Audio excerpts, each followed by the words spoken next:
You are listening to the Fully Deconverted podcast, disenfranchising dogma for the greater good. Find out more by visiting fullydeconverted.com or find us on Facebook, Instagram, YouTube, or Twitter.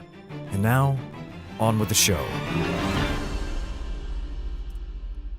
What's up, everybody? I'm just going to share a frustration that I have right now. I was told by somebody on Facebook, like, go ahead and get it. Like, oh man, somebody's talk bad about you on Facebook.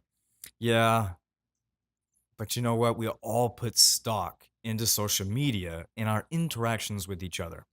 So why make it a big deal where the source comes from, right? Okay, so let me jump right into it. Somebody on Facebook told me that I wasn't a real Christian. And this person is very surprising to me for maybe a couple of reasons. Number one, this person is a Christian and probably wouldn't like it if somebody told them they weren't a Christian. Two, how can this person know whether or not I had been a true Christian? And three, this person just had a sour attitude. Now, if you've seen any of my content, especially any of my videos, I've got an alarm going off right now. I'm cooking some biscuits. Give me just a second. Okay, Google, stop. So, anyways,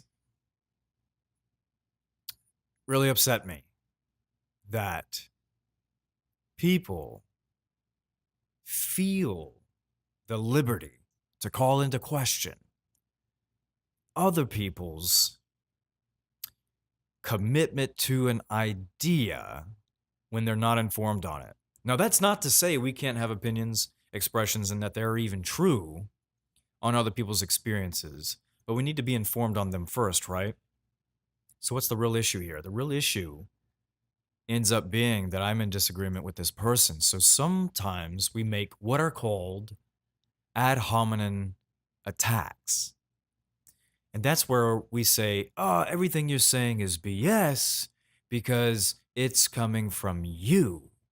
Rather than talking about the argument, we make an attack against the person. And in order to discredit what it is they're trying to say, what their message is, the point that they're making, etc., we attempt to label them as a non-credible source. So let me ask you, what if I told you, if you're a believer, that, oh, you are not a real believer. Therefore, any of your criticisms or analysis on that which, you're taking the opportunity to speak on, none of that should be listened to by anybody or taken seriously.